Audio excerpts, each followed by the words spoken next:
Hi everyone and welcome to Is It Worth It? A series where we look over the free games on Epic Store and decide whether they are worth your time or money. Today we're going to be looking at Dungeons of Naheulbeuk and the Amulet of Chaos.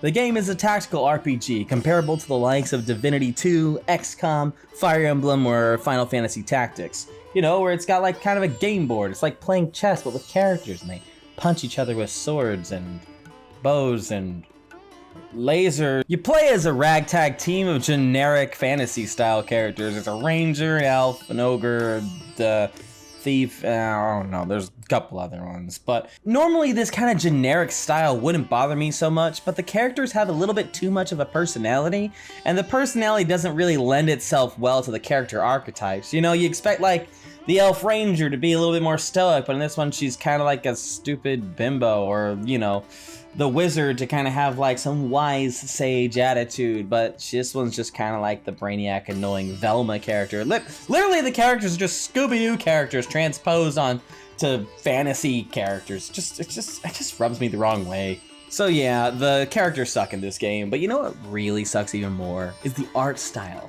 I mean, just look at how generic and cheap it looks. I mean, it looks like one of those Amazon Prime movies that you watch when you're like retarded or something, or you know, like, it looks bad, okay? You looking at this? Like, this is a pre-rendered cutscene, and, like, the best that they can do is have them, like, knock off each other, wag his finger, and fall to the floor. Like, wow. That was really amazing. I bet that took a lot of effort to put together. It just lacks flow, cohesion, the ability to make me smile. I mean, the game markets itself as being charming, whimsical, with crazy characters, but the only thing crazy to me is the fact that they actually got Mr. Krabs to spend any money on this game producing this dwarf's walk cycle. Yeah, and the game's audio is also just as bad. I mean, it's like they recorded it in like a can or something, like, and sometimes the voice acting just sounds really off. Like they don't even try to get into character. Like, listen to this mage guy. Like, I am Le Monster, Archmage of Gouda, Great Cheesart of Fang. What do you want? We were sent here by— He doesn't sound majestic or wise or sage-like. He sounds like a freaking telemarketer. Like, there's just no bravado, no pizzazz. It lacks personality, and it's like, I don't know. It's like having a toddler write it for you. Like, it's just going to have the bare bones of what they think is funny, but then none of the talent to produce it. And I would love to comment on this game's writing and story, which is abysmal, by the way. I mean, freaking, what? We're fighting Ratatouille now? But honestly, there's no point in doing that because the sense of humor is just, it takes priority over story, and it just drowns out everything that the story could be trying to tell. Like, a quick attempt. The story is like about this amulet, they find it, it's bad, they're going in, freaking, oh, we're just in it for the money. Hey, how about the wizard who loves cheese? Look, it's the Gouda wizard. For the most part, in a lot of ways, just kind of unnecessarily raunchy. I think like the funniest parts of the show is like when somebody says shut up and like stops the conversation. Like, it's genuinely the funniest part. And I'm an ice troll fartiste. Chickens, chickens, he ran after the chickens. Shut up, or I smack you. Whereas like in South Park, the raunchiness kind of like adds to the humor level and just like makes you like bend over laughing. Whereas this game, I can barely even break a chuckle for it. And all the weird programming quirks just don't lend themselves that well to the game's presentation. Like, oftentimes the characters are just talking over each other. This dungeon's nothing to write home about. Don't know what we'll find inside here, but it stinks. That's easy. The ogre just took a dump 5 feet from the door. I've got a strange feeling of deja vu. Because of the ogre shit? Have you been here before? I feel like someone I know make if it I stop. Probably not. Sometimes their pacing is so off because of the way characters have to move. Like when you're in the movement parts of the game, like where it's kind of free roaming, like characters sort of awkwardly shuffle behind you, but when you enter a cutscene, they have to like shuffle into their pre-designated areas, and if like something gets off sync, they start wigging out. Sometimes there are going to be like these parts where the characters move into other pre-designated areas, or like they're going to slap each other or something, and it just, and like the audio, listen to this. Wait, hold on. We do have some gold. Ouch! Hey, back off! My gold's What? dead. This kind of unprofessionalism is presented throughout the entire game when it comes to telling its story, and it's honestly just sad.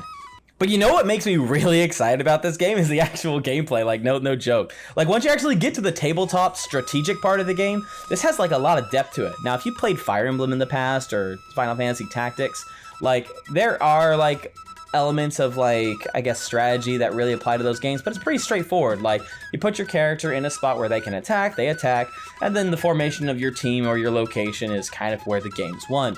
Whereas in this game, there's a lot more depth to these mechanics. So like, yeah, sure, you have your standard hit percentage, damage, resistances, HP, all that stuff. But what really gets me excited about this game is this opportunity attack and Overwatch system. Basically how it works is you can control spots depending on the character you're using. Melee characters control 3 spaces in front of them, while ranged characters can be put into this Overwatch mode. And if enemies enter or move around within those areas too much, they'll take damage from the person who's in an opportunity zone or in an Overwatch attack. And this can wrap up some insane combos. Like, check this out in this tutorial.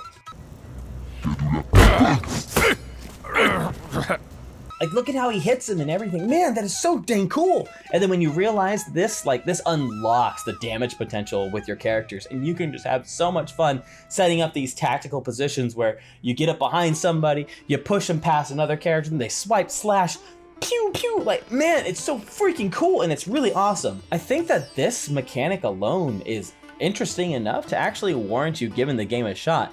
If for nothing else, just to imagine what a really competent dev team who takes their game seriously, they take their story seriously, could actually do with this. Like, this has instant classic potential, and I genuinely love this. I would love to see more of this in tactical RPGs in general. And the key phrase I'm focusing on is a competent dev team, because then they added this randomonia meter.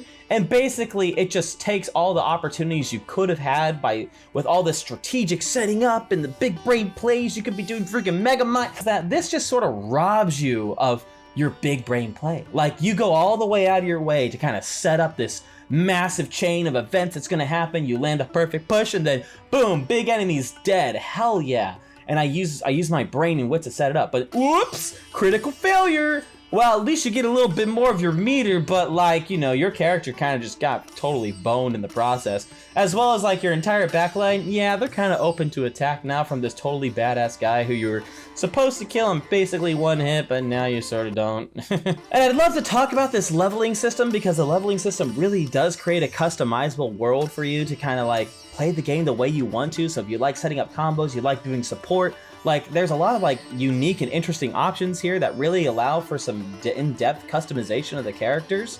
But at the same time, you're still gonna critically fail and stuff, you can restart the game. And the craziest thing about this is there's like this random seed generator that happens at the very beginning of the game, and basically it sort of predestines all the random events. So if you try to do the same event, like you're playing the ranger, you walk up to an enemy, you attack them, you critically fail, and you restart and you try it again, you're gonna critically fail every time. That's what it does. And there's actually an options in the options menu where you can actually turn this off so that, you know, it can actually be random. But why is this in the options menu? Like, this just feels like a completely broken mechanic that, like, yes, now I can start restarting every single battle until I get the events that I want. It just seems to break the spirit of tactical RPGs, and you're just kind of like number crunching until you like get lucky or something. Like, that's really stupid. I like the idea of it being more tactical and focused.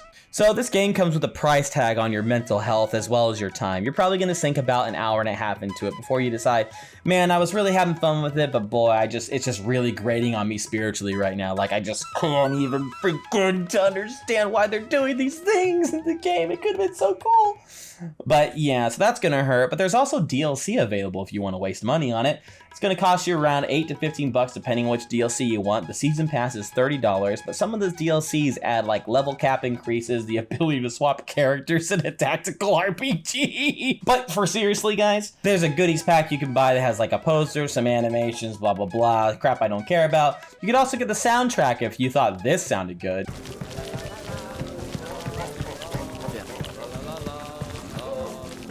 And you clearly don't. So yeah, if you hate yourself, you can definitely waste some money on this. So let's go ahead over to the verdict. And I'm gonna give this a solid play what's free. After about an hour and a half of playing this game, like, you're gonna be really turned off by the art style and everything else, but you really are going to enjoy those experiences that you had, those big brain mega mind plays that you get, and it's gonna make you crave for more.